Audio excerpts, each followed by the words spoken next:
Rádio. Novelo. Tá começando o Rádio Novelo Apresenta. Vamos lá. Eu sou a Branca Viana. Em acolhimento de manhã. Quem vai estar? É uma quinta-feira e uma equipe de diferentes profissionais de saúde está se preparando para começar mais um dia de trabalho.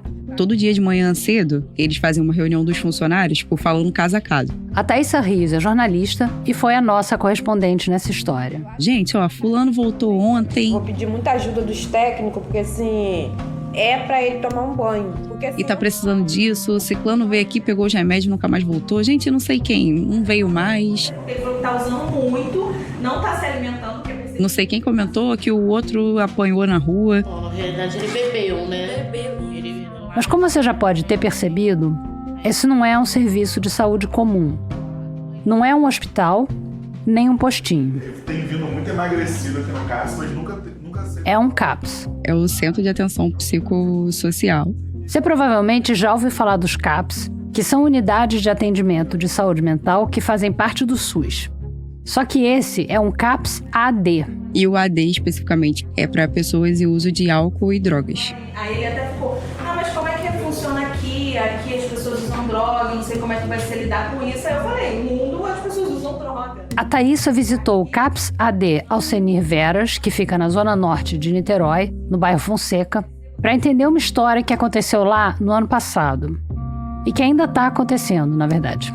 Eu moro no bairro do lado. Eu passo literalmente ali em frente todo dia para poder ir trabalhar e tal. E eu confesso que eu não sabia desse rolo que teve lá. Esse rolo que a Thaísa está falando é um tipo de conflito bem comum. De serviços essenciais que precisam existir, mas que geram rebuliço quando chegam numa vizinhança. Por exemplo, feira. Todo mundo quer ir na feira para comprar fruta e legume fresquinho, mas ninguém quer morar na rua da feira. Talvez umas 2 ruas para baixo ou para cima, mas não ali, tão perto. Os 2 atos do episódio de hoje, cada um à sua maneira, se passam nesse tipo de zona de conflito, que a gente resolveu resumir como não no meu quintal. Só que, diferente da feira, os serviços e as estruturas que estão no centro dessas histórias são relativamente novos no mundo.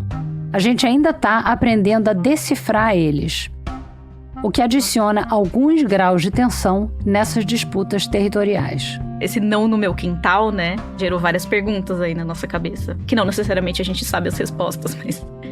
Quem continua te contando a história do primeiro ato, junto com a Thaísa Rios, é a Bia Guimarães.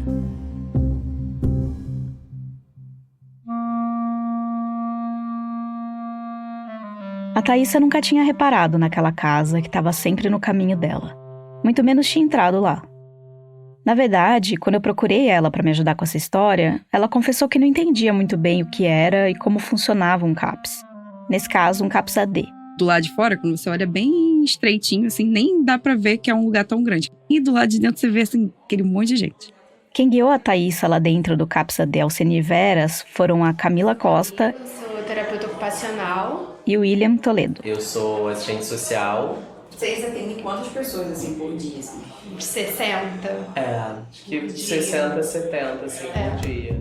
Tem uma recepção que você passa ali e fala o que você vai fazer, pra onde que você vai e tal. Logo assim que você entra, tem tipo a mesa assim do lado do refeitório, aí tem o pessoal já comendo, aí tem o pessoal fazendo artesanato, aí tem o banheiro pra galera tomar banho, aí tem um pátio, que é a parte de convivência, tem oficinas, tem passeios que eles fazem pelo Rio de Janeiro. Mas hoje, por exemplo, vai ser no Museu da Manhã, lá no Rio.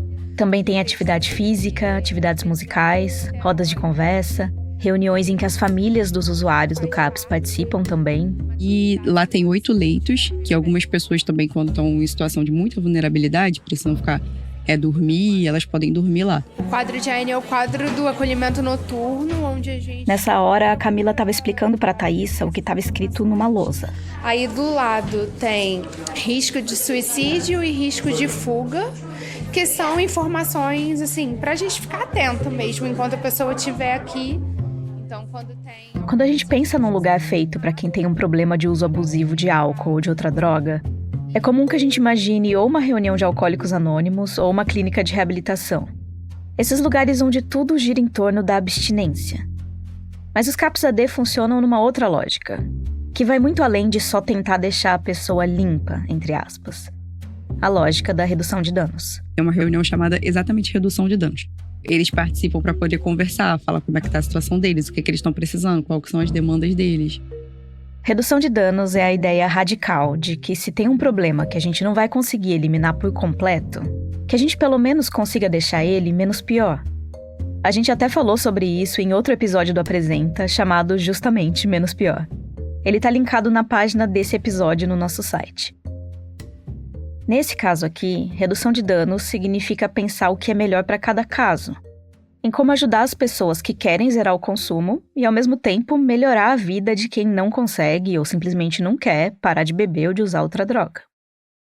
Então lá tem sim atendimento médico, atendimento psicológico, tem remédio, mas não é só sobre isso. Tem gente que procura o CAPS-AD num momento da vida e depois deixa de frequentar. E tem gente que continua indo lá por anos. Tá, me conta, qual é o seu nome, quantos anos você tem? Lá dentro, a Thaísa conheceu pessoas como a Carla. Fernandes Ávila, eu tenho 48 anos, eu sou mais... Ela contou que entrou numa depressão profunda depois que os pais morreram. Eu perdi tudo, eu perdi a minha condição financeira toda, sabe? Eu tinha minha casa, tinha tudo. Aí um problema foi puxando o outro. E problemas com drogas, essas coisas, com bebida, não tem que falar a verdade. Aí eu tô me recuperando, sabe? A Thaísa também conheceu a Leona. Olá, gente, meu nome é Leona, sou uma mulher trans, eu tô aqui no CAPS-AD devido, ao conflito familiar com meu esposo, ele sumiu. Mas ela teve que sair de casa muito novinha, por ser trans. Eu aprendi com a rua a sobreviver. Mas ela conseguiu estudar administração, já foi vendedora de lingerie, fez curso de cabeleireira. Só que aí, por causa de homem, como ela diz... Acabei usando crack, usando cocaína e me acabei no mundo, né? Falando em homem, a Carla e a Leona ainda são exceção nesse CAPS. A equipe tem tentado fazer atividades para atrair mais mulheres. Mas por enquanto, a grande maioria dos frequentadores é homem. Fala seu nome pra mim, sua idade... Tipo Cláudio Machado, de 57 anos. E sou catador de material reciclado e andarilho. E o Ubirajara. Ubirajara de Assunção Jovencio, 48 anos. Os dois têm problema com a bebida. Eu saio de mim quando eu tô muito bebo, compulsivamente cerveja. É só Deus. Não sei como é que minha esposa aguenta. Por isso que eu venho buscar ajuda aqui no CAPS. E aqui eu me sinto muito bem. Espero que isso aqui não acabe. O Ubirajara foi encaminhado para o CAPS pela empresa onde ele trabalha, que é responsável pela limpeza urbana de Niterói. Nas quintas-feiras, ele consegue liberação do trabalho para ir participar das atividades, principalmente do grupo de redução de danos. Porque a bebida ela é prazerosa, é gostoso bacana na hora, mas depois é que a gente viu o que a gente fizemos lá atrás, entendeu? Então se a gente não procurar ajuda, o buraco tá ali, é rápido. Para se afundar é rápido, agora para levantar é difícil, entendeu? É isso. Você vai ouvir mais deles daqui a pouco. Voltando para Camila e para o William, que trabalham no CAPS-AD Alceni Veras. A gente quer que as pessoas sejam tratadas de forma digna, de forma humana, respeitando os direitos, em liberdade. Sim, em convívio social, né? Na cidade, frequentando a cidade, porque... Toda a proposta desse serviço é justamente cuidar das pessoas sem isolá-las do mundo. Sem nada que pareça uma prisão ou um manicômio. É oferecer esse serviço na cidade, nos bairros, dentro do convívio social. Mas é aí que a coisa complica. Foi um choque que alguém pudesse, assim, concretamente impedir que um serviço de saúde viesse a funcionar. Né? Teve abaixo-assinado.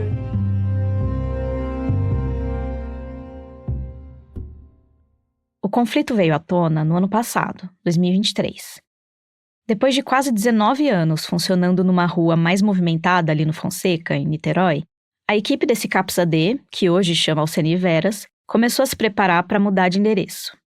O imóvel de antes estava com vários problemas, incluindo a infestação de ratos. E a ideia era não só ir para um lugar melhor, mas também que tivesse espaço para ter leitos, para ampliar o tipo de acolhimento que eles ofereciam. Tivemos algumas dificuldades para poder achar casa, uma casa que fosse adequada.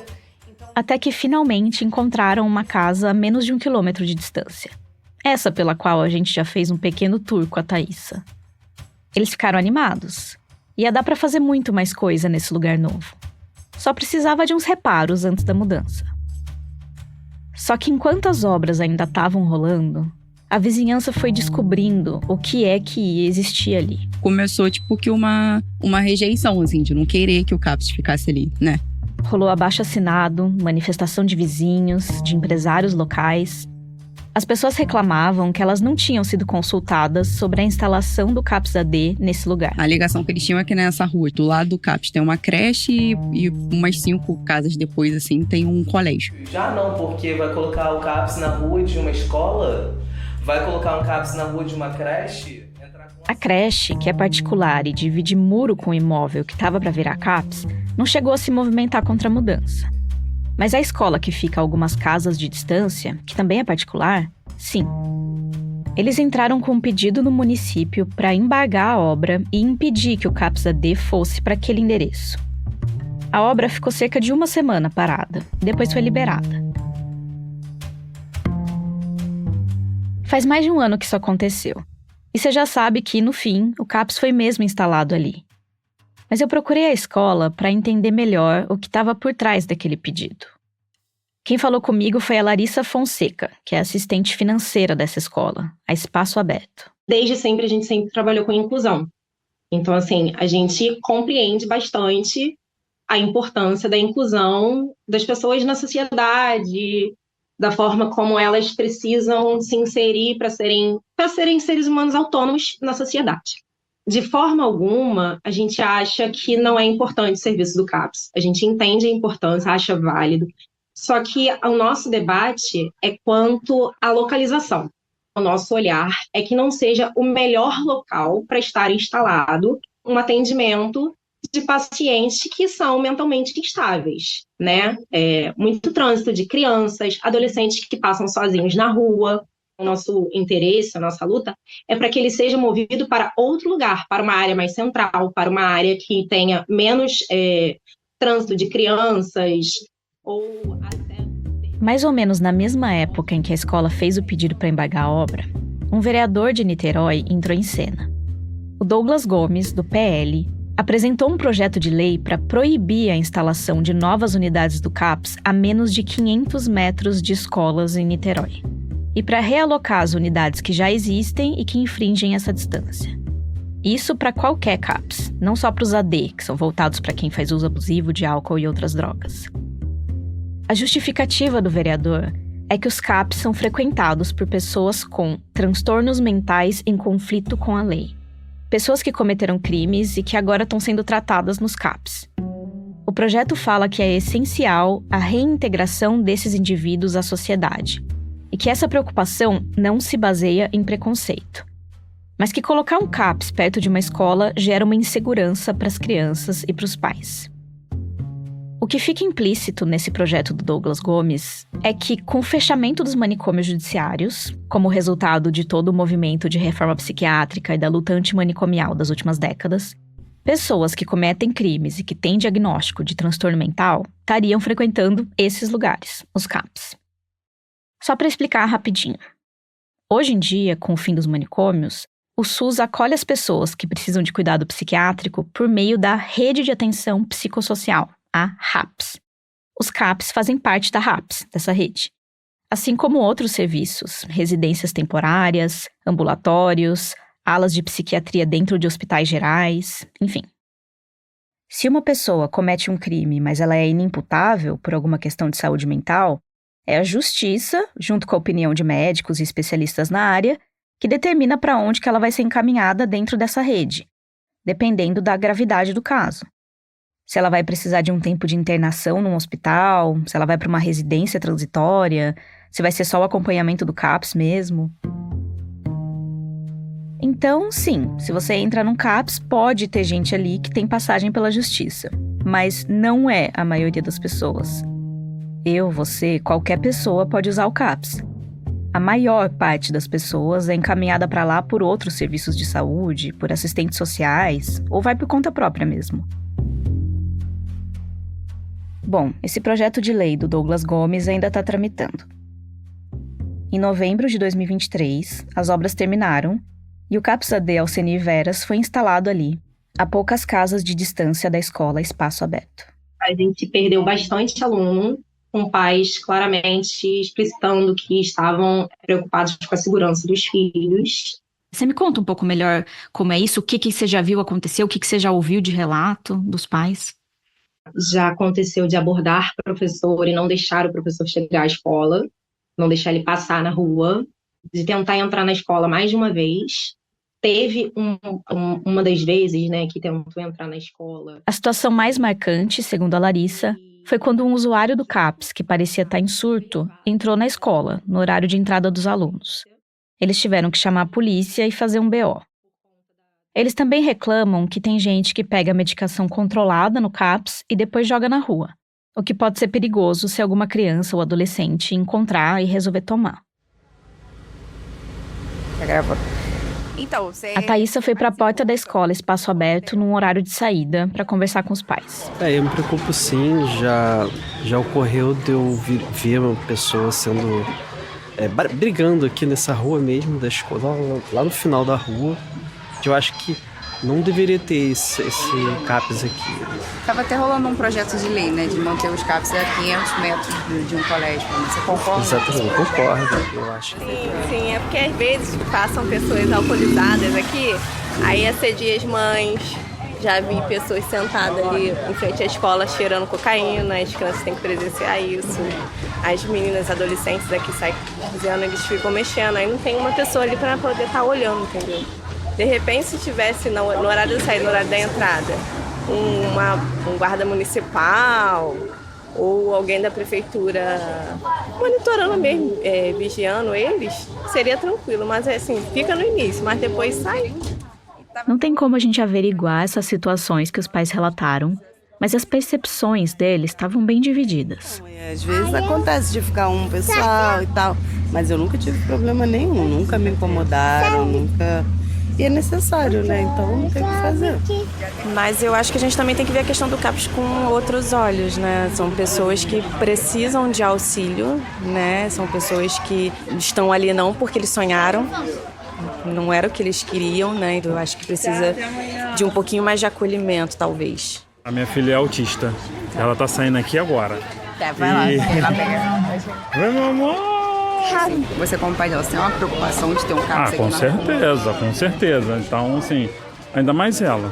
Qualquer coisa chama a atenção dela, ela encosta nas pessoas, bota. Então, assim, ela não tem aquela coisa do estranho. Então, ou se tiver o portão aberto, ela entra, entendeu? Então... Alguns contaram que os grupos de pais ficaram agitados, para um lado e para o outro, na época que rolou o pedido de embargo da obra e o tal projeto de lei.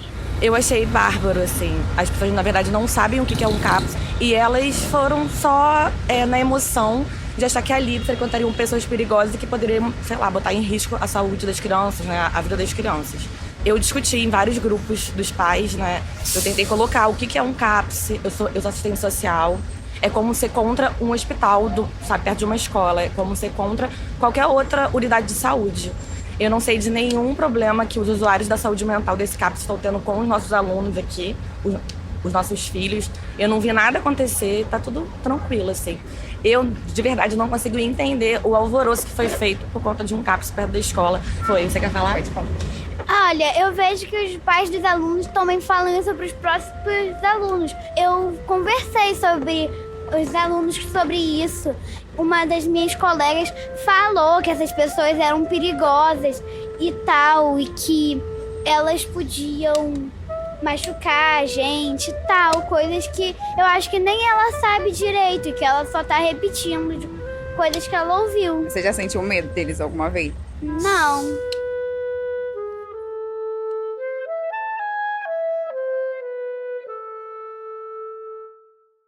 No começo era um pouco mais difícil.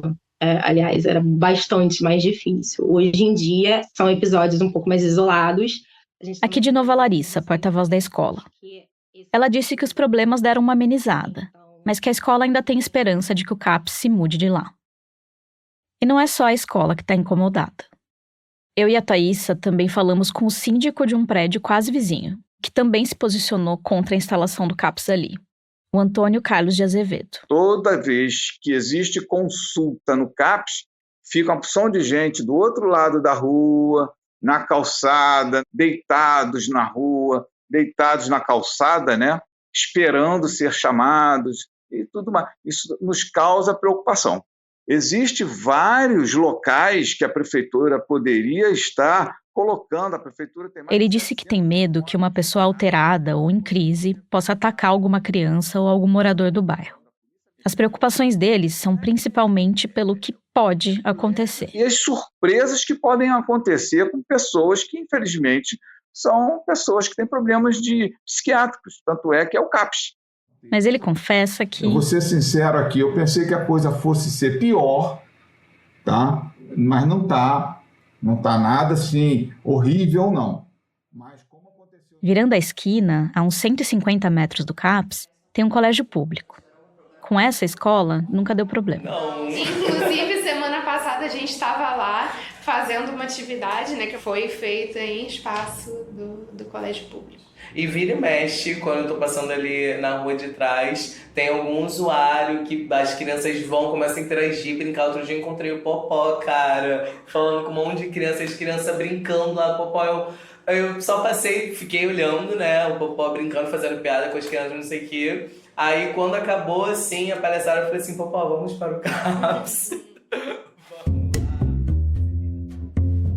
A Camila e o William, que trabalham no CAPS Alcenir Veras, acham que a raiz do conflito está na falta de conhecimento e no preconceito das pessoas sobre o serviço e sobre quem frequenta ele. Eles contaram que, por causa da movimentação da vizinhança, chegou a ter patrulha lá na porta. Ficaram por um período de tempo aqui, todo dia de manhã e à noite na saída da escola, uma patrulha, duas motos de polícia com policiais assim em frente ao CAPS, gente, fazendo plantão. Eu me senti, inclusive, coagido enquanto profissional, né? Porque, como assim, né? E aí fica difícil sustentar esse cuidado, né? Como que a gente sustenta esse cuidado diante de tantos rechaços, né? Então, acho que para os usuários do CAPS também não devia ser confortável essa presença ali. Guardas parados na frente de um serviço que deveria ser receptivo para quem faz uso de drogas. É difícil pra gente, acho que é difícil para os usuários também. A gente tratou muito isso com eles, para que eles pudessem estar inteirados, né, do que estava acontecendo. Eles disseram que têm tentado, cada vez mais, estabelecer um diálogo com os vizinhos.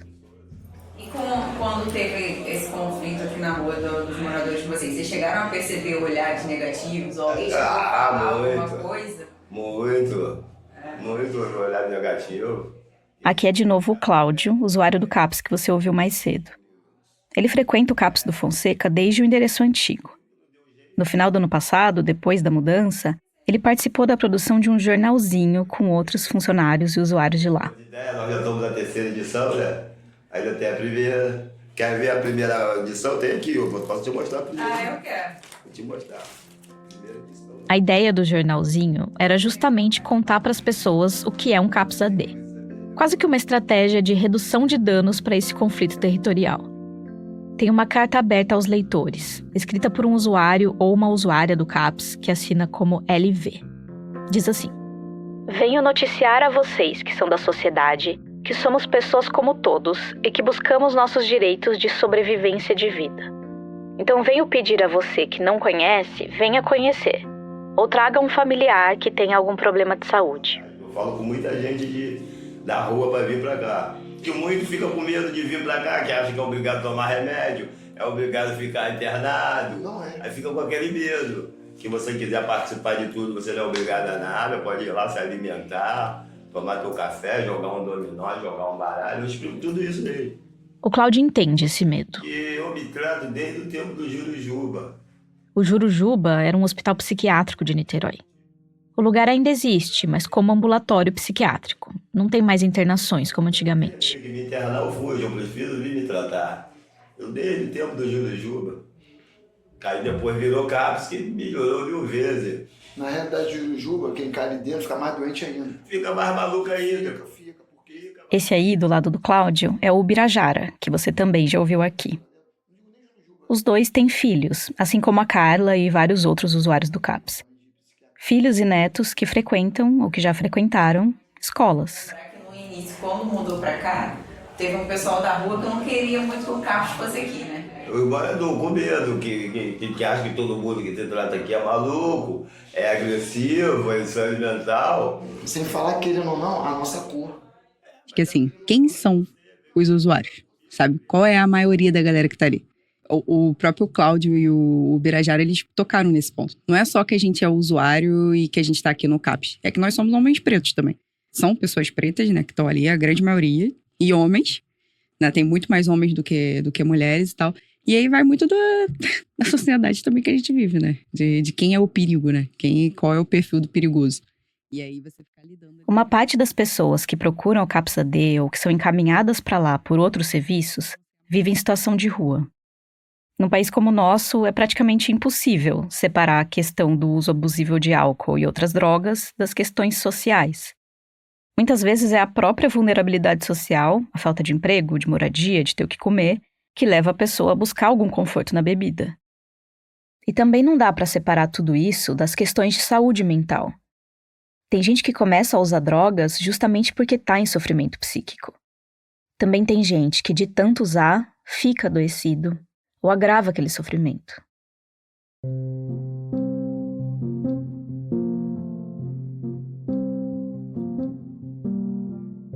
Eu cheguei nessa história de Niterói por um caminho meio torto.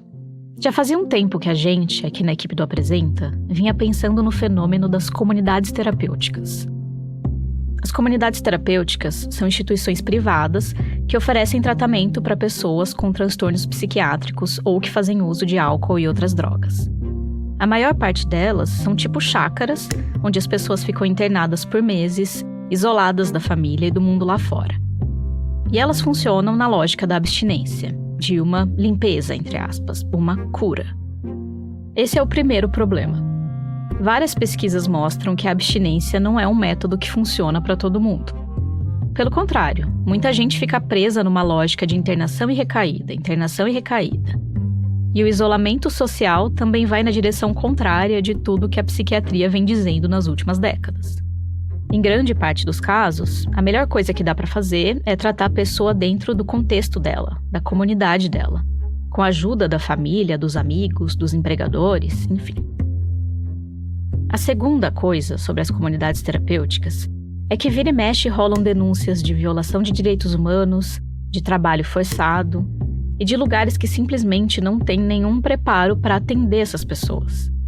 Que têm métodos, no mínimo, duvidosos, baseados não na ciência, mas na religião. A maioria das comunidades é vinculada a igrejas, principalmente evangélicas, mas não só.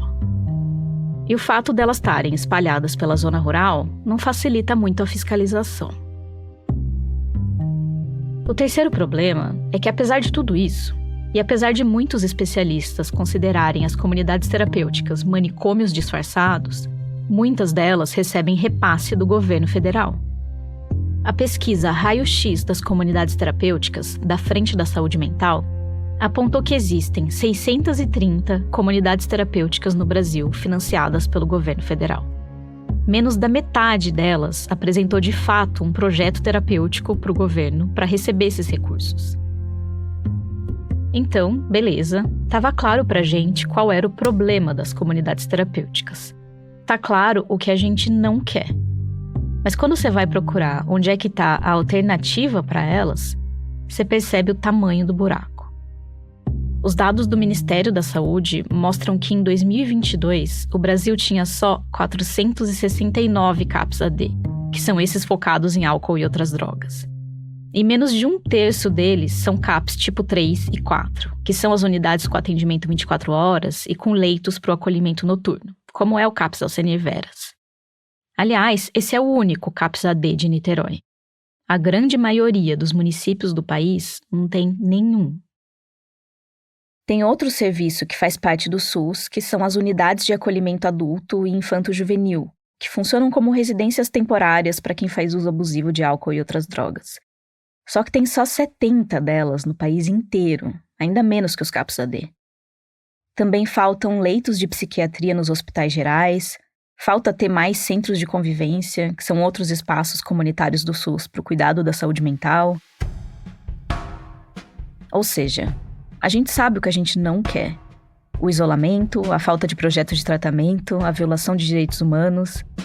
E a gente já conhece caminhos possíveis para fazer diferente. Mas ao mesmo tempo, a gente ainda parece estar longe de ter essa solução à mão. porque ainda precisa ter mais de tudo. E isso falando de um problema que afeta a vida de muita gente. Não só de quem se vê lutando contra uma dependência, mas de todo mundo que está em volta. Muitas famílias se sentem completamente sem saída e sem proteção também. Porque é claro que existem riscos reais quando o assunto envolve álcool, drogas, transtornos psiquiátricos. Não tem nada de fácil nisso. Já ia ser difícil se tivesse CAPS em todo canto. Imagina sem ter.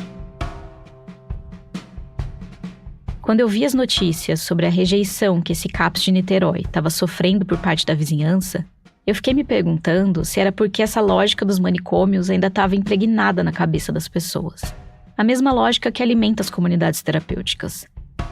Se as pessoas estavam mesmo era querendo que os usuários do CAPS-AD fossem levados para bem longe. Sei lá, para a zona rural, para esses manicômios do presente. E eu nem tô falando dessa história do CAPS de Niterói especificamente. Porque procurando no Google, a gente acha outros casos parecidos. De abaixo-assinados, de manifestação de vizinhos em São Paulo, em Brasília. Eu sei que é errado uma jornalista mergulhar numa pauta achando que sabe tudo que vai encontrar. Ou entrar numa entrevista achando que sabe tudo que os entrevistados vão dizer. Mas era assim que eu tava me sentindo antes da Thaísa e eu, da gente falar com as pessoas que foram contra a instalação do CAPS Alcenir Veras naquele lugar. O síndico do prédio vizinho, a escola, os pais dos alunos. Eu tinha certeza que alguém ia dizer que esse tipo de serviço não tinha nem que existir. Que redução de danos não presta, ou que as pessoas que usam álcool e outras drogas não merecem esse tipo de cuidado. Ninguém disse isso. Todo mundo fez questão de dizer que esses CAPs são muito importantes. Até o vereador do PL. Só que muitas vezes, isso vinha acompanhado de um mas. Tem que ter. É bom que tenha. Mas não aqui. Essas respostas, esses mais, não eram exatamente o que eu estava esperando. Mas isso me deixou pensando em como o assunto das drogas muitas vezes vira mais sobre o onde do que sobre o como. A gente, que não trabalha com isso, às vezes se pega pensando menos com como as pessoas estão sendo acolhidas e mais com a questão espacial. E não no sentido de saber se o espaço onde elas estão sendo cuidadas é saudável ou não, mas de quão longe ou perto ele está da gente. A gente vê muito isso com as cracolândias, por exemplo. Muitas vezes o que preocupa as pessoas não é a existência da Cracolândia, quais problemas sociais permitiram que ela surgisse ou a condição em que aquelas pessoas vivem, mas sim onde é que ela tá, para onde que ela tá indo, quais bairros ela tá afetando. E eu não tô dizendo que isso não deva preocupar, que o onde não é importante ou que não existe nenhum risco real nesses conflitos territoriais. É só que esse não no meu quintal parece escancarar muita coisa sobre a maneira como a gente pensa o mundo. É como se a gente, a sociedade ou uma parte dela, quisesse empurrar certas questões para dentro de um buraco, para longe da vista. Sempre um pouquinho mais para lá, 500 metros mais distante, até a gente conseguir tocar a vida sem lembrar que aquilo existe.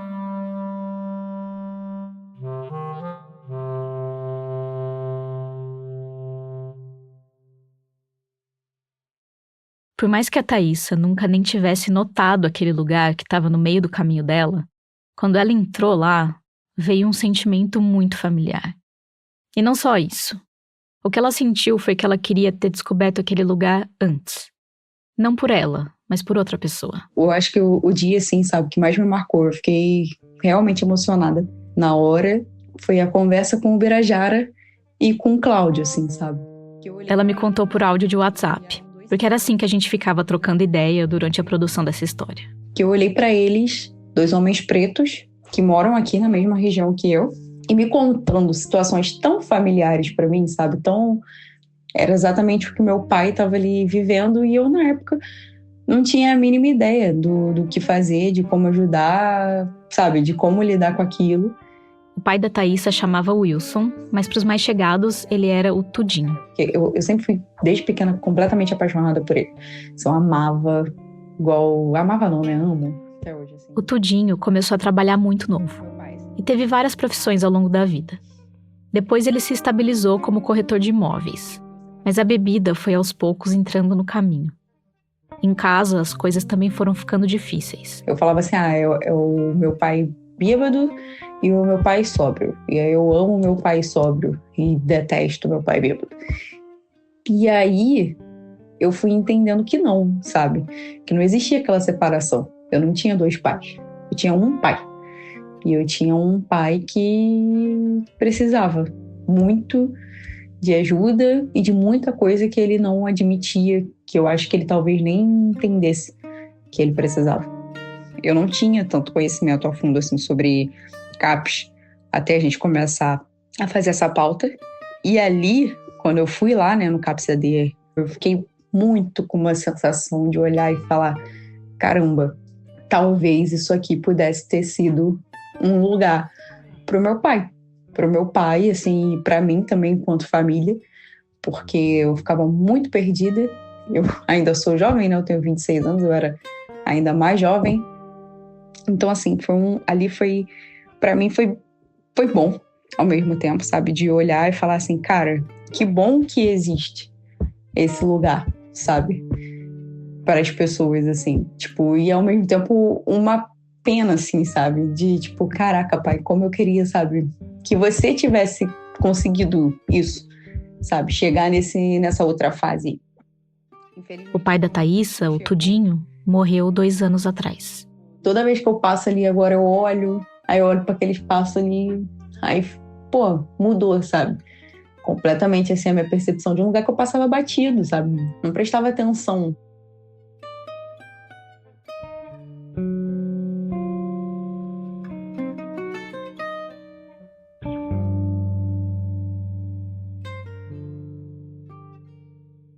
Essa foi a Thaísa Rios com a Bia Guimarães.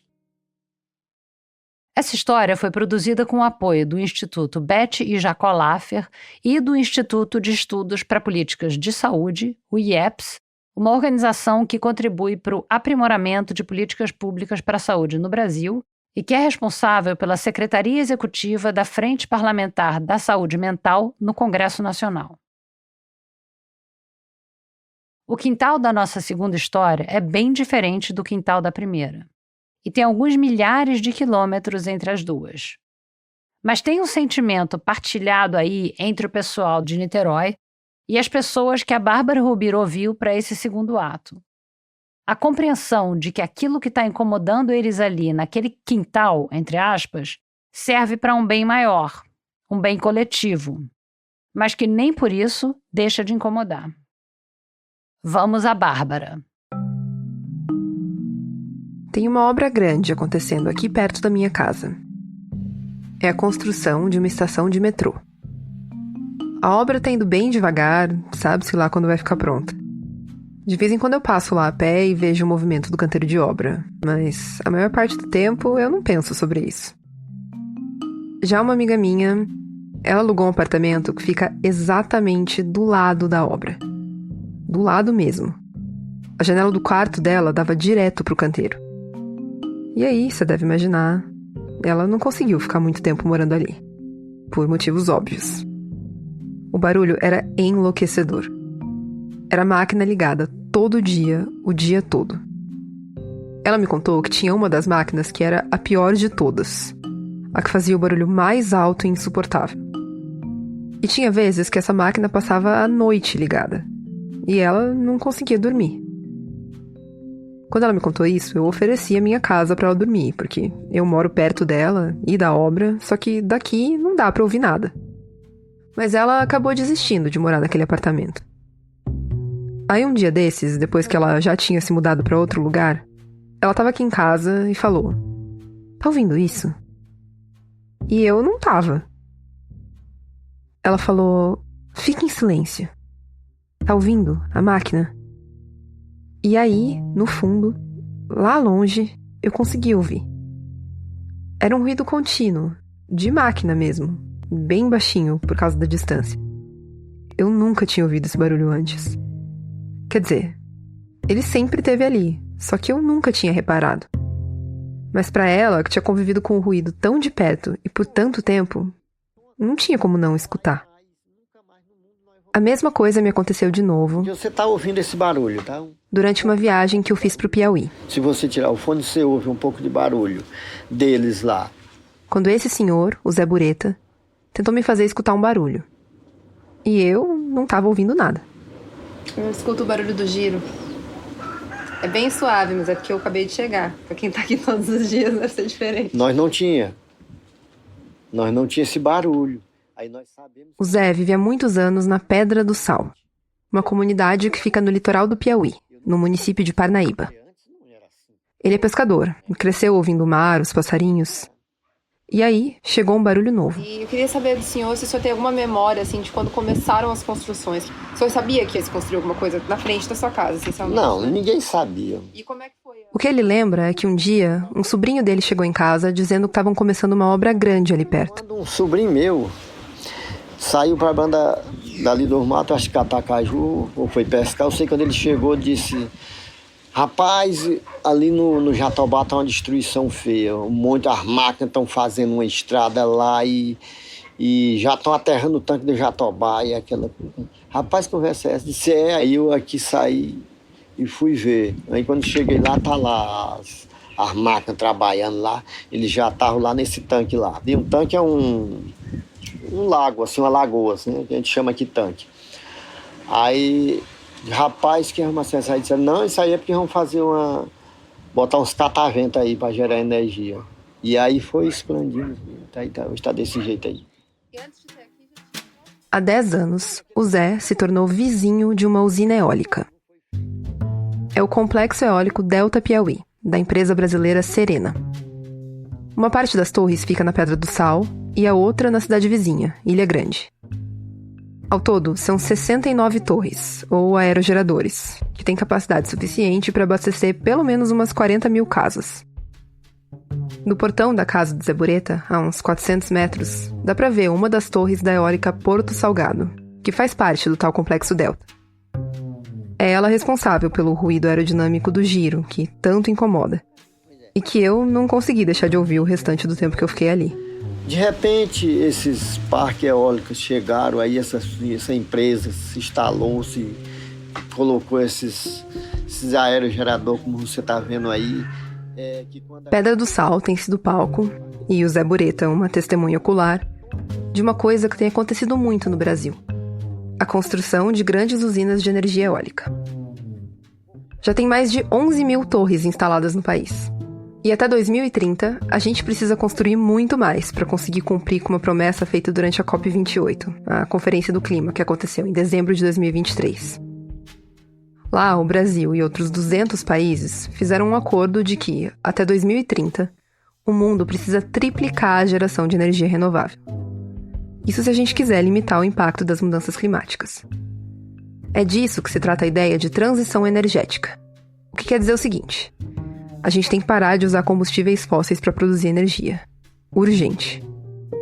A queima deles libera um monte de gás carbônico e outros gases de efeito estufa. E se a gente continuar soltando esse tipo de coisa na atmosfera, não vai dar para conter o aquecimento do planeta. Para descarbonizar a matriz, o jeito é investir em outras fontes. E tem várias alternativas nesse cardápio de energia que a gente convencionou chamar de limpa.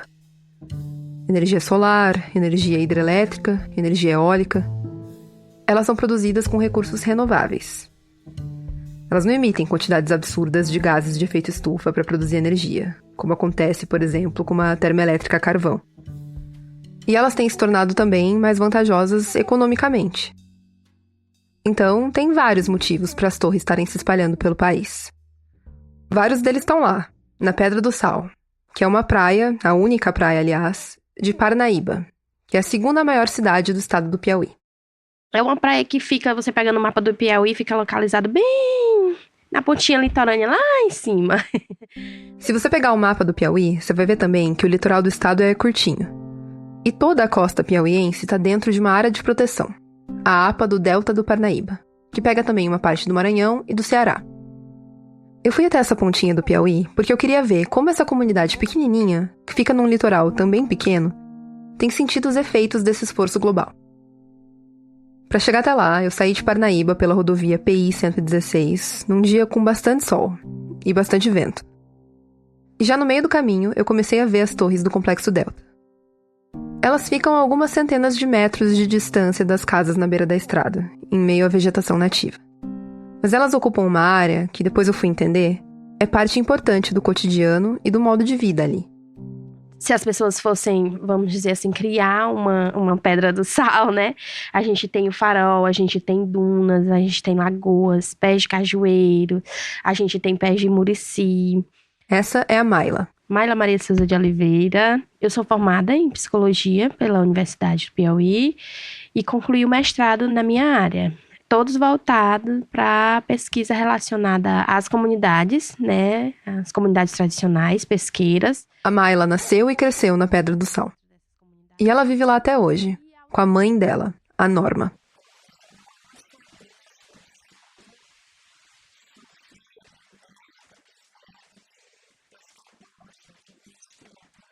E tanto a Mayla, quanto a mãe dela, a Norma, e o Zé Bureta, que viveram por ali a vida toda... Eu pesco desde 15 anos. Desde 15 anos, tô com 65, tô com 45 anos, né? Pesco, né? 50 já, então. Dos 50 já. 50 anos, é. Quando eu conversei com eles, os três bateram na mesma tecla. Que a chegada das eólicas balançou o modo de vida que está estabelecido há gerações ali na comunidade. E aí eu me lembro de um episódio muito marcante na minha vida, que eu voltava de Parnaíba, né? A gente faz o percurso. Aquele mesmo percurso que eu fiz, pela rodovia PI 116. E aí no caminho eles vinham com as máquinas, com os tratores, derrubando os cajueiros. Gente, aquilo ali foi muito marcante pra mim, porque eu fiquei muito triste com aquilo. No instante que eu vi, eu já comecei a chorar, porque foi uma coisa que me afetou muito diretamente. Aquilo é a nossa vida, né? Aqueles cajueiros era a nossa história. Segundo a Serena, a empresa responsável pelo complexo eólico, 94 hectares de vegetação precisaram ser derrubados na construção. Isso incluía cajueiros e também outras plantas nativas da região, como o murici, o jatobá. Esses 94 hectares não estão numa única área, tudo concentrado. Eles estão espalhados pelo complexo todo, onde foram construídas as torres e os acessos entre elas. As torres e os acessos ocupam só uma pequena porcentagem da área das usinas. Então, no entorno, a vegetação segue de pé. Como medida de compensação, a Serena construiu um viveiro de mudas de plantas nativas para fazer o processo de reflorestamento da região. E ela criou um esquema para comprar as sementes utilizadas de uma associação de catadores da comunidade. Eu procurei a empresa e eles me disseram que mais de 45 hectares já foram reflorestados. Mas as reclamações da comunidade sobre a destruição do cajueiral chegaram, por exemplo, no IFAM, o Instituto do Patrimônio Histórico e Artístico Nacional. Eles questionaram a empresa sobre esse impacto, já que a produção tradicional de cajuína piauiense é registrada como patrimônio cultural brasileiro. A Serena entregou relatórios sobre outros temas, tipo alguns estudos arqueológicos sobre a região, mas nada sobre os cajueiros. Aí, depois de anos de vai e vem de relatórios, a empresa contratada pela Serena para fazer as análises disse para o IFAM, em 2020, não ter relatos de destruição do cajueiral. E o IFAM, numa vistoria feita em 2022, constatou que houve sim danos. Agora, o IFAM está tentando desenrolar um acordo de medidas compensatórias, em conversas envolvendo a Defensoria Pública Geral da União e associações de moradores. Só que, mesmo os pés que continuam de pé, quem mora lá diz que eles não são mais a mesma coisa. Antes não era assim. E depois que foi instalado, se você imaginar quantas toneladas de concreto, de ferro tem no pé do negócio desse aí enterrado no chão, eu digo porque sei que eu vi quando estava construindo. Aquilo ali, com certeza, atinge o lençol freático. Se você tem uma quantidade maior de concreto no solo, ele perde parte da capacidade de absorver água. E aí, a tendência é que o lençol freático sofra um rebaixamento. Ele vai esvaziando, e aí o que sobra fica mais profundo. Essa mudança no solo pode ter um impacto negativo na flora, porque as plantas têm menos água disponível. E tem também um impacto em outra atividade que move a Pedra do Sal, que é a pesca.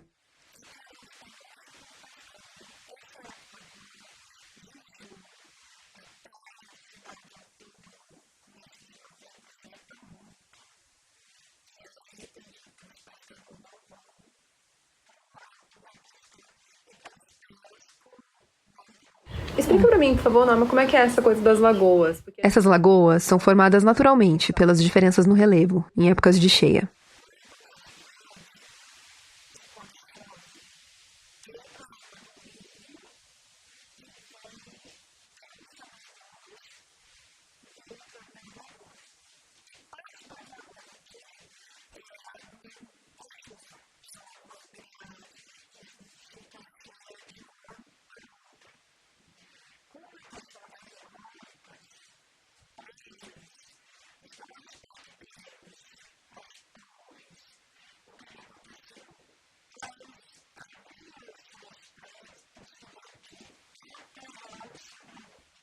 E esses canais criados naturalmente pelo relevo, que a norma chama de sangradouros, além de conectarem essas lagoas formadas pela água da chuva entre si, servem também de caminho para a migração dos peixes entre o mar e os rios.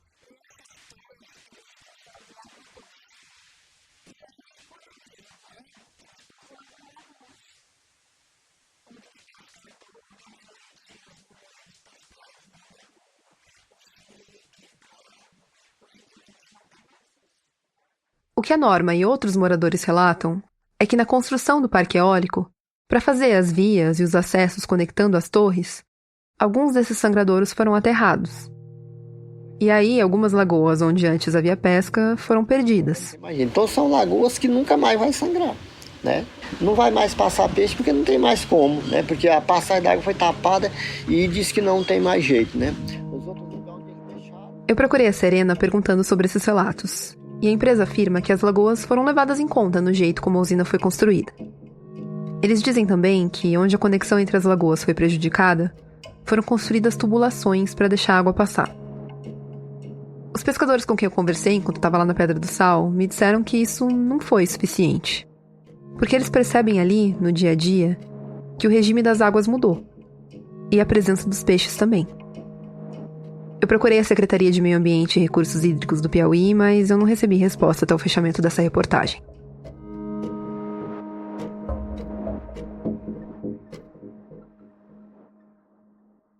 De tudo que eu ouvi na Pedra do Sal, tem um ponto que eu considero a principal reclamação da comunidade. O sentimento de que eles sacrificaram muita coisa para que pudesse haver geração de energia ali, no quintal deles. Mas não ganharam muito em troca. Pensava que ia trazer algum benefício para a comunidade, né? Que não traz benefício nenhum. Eu acho que na comunidade toda, se tiver 10 pessoas que trabalhem, tem muito, né? E o pessoal pensava que ia gerar muito emprego para a comunidade, mas se enganaram. A maior parte das pessoas que trabalharam na construção das usinas veio de outros lugares. E hoje, na operação, são bem poucos os moradores da Pedra do Sal que trabalham para as eólicas. Até porque quase ninguém ali tem formação profissional para isso. Diz que em todo lugar onde se instala uma usina dessa, eles instalam um parque desse, a comunidade tem uma compensação, de qualquer maneira tem uma compensação. Aqui não. Aqui ninguém tem compensação de nada. Porque o que poderia amenizar um pouco o dano que eles causaram ao meio ambiente aqui era se tivesse uma energia para a comunidade de um custo menos, né? Por mais que as eólicas, num nível nacional e global, sejam muito importantes para a gente proteger o meio ambiente, ali, no local, elas afetam o meio ambiente. E quem vê e sente isso é quem tá ali. Localmente, pelo menos ali na Pedra do Sal, a sensação que fica para eles é de um saldo negativo. Nem a conta de energia elétrica deles caiu de preço. Eu costumo dizer assim, a gente mora dentro do restaurante e come a comida mais cara do mundo. Porque a gente mora onde gera um monte de energia aí. E a gente tem uma energia caríssima, né? Dentro da comunidade da gente e não tem benefício nenhum para ninguém. Depois que eu voltei do Piauí, eu conversei com uma diretora da Serena, a Lívia Maris, que é responsável pelo desenvolvimento de negócios da empresa. A gente tem uma filosofia na companhia e um valor na companhia que é sermos bons vizinhos, que parece ser simples, mas é bem complexo e não é fácil de executar. E dentro dessa política de boa vizinhança, a Serena buscou deixar também alguns impactos positivos para a comunidade no entorno do complexo. De forma perene e estruturante, qual foi a contrapartida que a gente propôs? Foi a construção de um centro de educação, chama Centro de Educação Janela para o Mundo, que é um centro que ele tem 2 eixos, né? O eixo de educação e o eixo de geração de renda e empreendedorismo. O Janela para o Mundo fica no Labino, uma comunidade vizinha à Pedra do Sal, no município de Ilha Grande. É onde fica a outra parte do Complexo Delta. Lá, eles oferecem gratuitamente reforço escolar para crianças, aulas de inglês, de programação, preparatório para o Enem. Segundo a Serena, o centro já atendeu mais de 1.500 alunos. Eu perguntei para a Mayla, para a Norma e para o Zé sobre o centro. Eles me disseram que a iniciativa é inacessível para parte da comunidade, e por um motivo simples. Às vezes, falta dinheiro para bancar o transporte de possíveis alunos da Pedra do Sal até a comunidade vizinha. É claro que essa comunidade, no longo prazo, nessa visão mais macro, também vai se beneficiar do esforço para limpar a nossa matriz energética. Não é à toa que a gente chama o aquecimento de global. Se a gente não conseguir diminuir a quantidade de carbono na atmosfera e limitar o aquecimento do planeta a 1,5 graus, já diria Marília Mendonça, todo mundo vai sofrer. Inclusive a Pedra do Sal. O caso deles não é isolado. Tem relatos de comunidades impactadas por empreendimentos eólicos pelo Brasil todo, principalmente em estados da região Nordeste, que concentra quase 90% da geração eólica do país. Isso não é uma coisa que é exclusiva aqui do Piauí. Isso é uma coisa que acontece no Rio Grande do Norte, que acontece no Ceará, que acontece em muitos outros lugares. Tanto não é uma coisa isolada, que tem um grupo chamado Movimentos Atingidos pelas Renováveis. Eu conversei com algumas pessoas que fazem parte e escutei várias reclamações parecidas. As eólicas chegam, geram poucos empregos, que são temporários, cortam a vegetação nativa, causam impacto nos lençóis freáticos, o barulho dos aerogeradores incomoda, e a sensação que fica é que as medidas de compensação não são suficientes. Uma liderança desse grupo me disse que eles não são contra as energias renováveis. Eles reconhecem a importância da descarbonização da matriz e sabem que, no fim das contas, a expansão das eólicas é inevitável. O que eles defendem é que a gente repense como está fazendo isso. Que a gente reveja os modelos de implantação e de compensação, para essa transição não deixar ninguém para trás.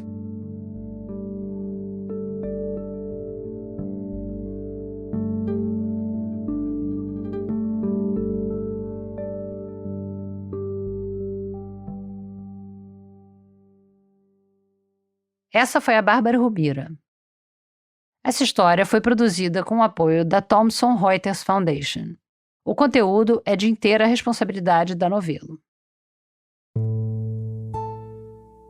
Obrigada por ouvir mais esse episódio do Rádio Novelo Apresenta. Na página desse episódio no nosso site, dá para conferir o jornalzinho dos usuários do CAPS AD Alcenir Veras e algumas fotos que a Bárbara Rubira tirou lá na Pedra do Sal. E também tem a transcrição completa do episódio. A gente agradece mais uma vez a psiquiatra Nicola Vorkman, que fez uma leitura cuidadosa do roteiro do primeiro ato, pra gente não falar nenhuma besteira. Entre a escuta de um episódio e outro, você pode assinar a nossa newsletter, seguir o canal da Novelo no WhatsApp e acompanhar a gente nas redes, @Rádio Novelo, no Instagram, no Threads ou no Blue Sky. Se você quiser ajudar o Rádio Novelo Apresenta, você pode seguir a gente no seu aplicativo de áudio preferido, deixar um comentário e, sobretudo, compartilhar o podcast com alguém na sua vida. Com certeza tem um certo alguém que está precisando ouvir a palavra do Apresenta. Para falar com a gente, é só marcar @Rádio Novelo nas redes sociais ou mandar e-mail para o apresenta@radionovelo.com.br. O Rádio Novelo Apresenta é um original da Rádio Novelo. Tem episódio novo toda quinta-feira. A direção criativa é da Paula Scarpim e da Flora Thomson Devô. A produção executiva é da Marcela Casaca e a gerência de produto é da Juliana Jäger. A Natália Silva é editora executiva. Nossos repórteres e roteiristas são o Vitor Hugo Brandalize, a Evelyn Argenta, a Bia Guimarães, a Sara Zobel, a Carol Pires, a Bárbara Rubira e a Carolina Moraes. A Ashley Calvo é produtora. A checagem desse episódio foi feita pelo Rodolfo Viana e pela Caroline Fará. O desenho de som desse episódio é da Bia Guimarães e da Mariana Leão. Nesse episódio, a gente usou música original de Stella Nesrini e Amon Medrado e também da Blue Dot.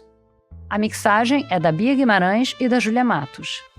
O desenvolvimento de produto e audiência é feito pela Bia Ribeiro. O design das nossas peças é do Gustavo Nascimento. A nossa analista administrativa e financeira é a Tainá Nogueira, a nossa coordenadora executiva é a Lara Martins e a nossa estagiária é a Isabel de Santana. Obrigada e até a semana que vem.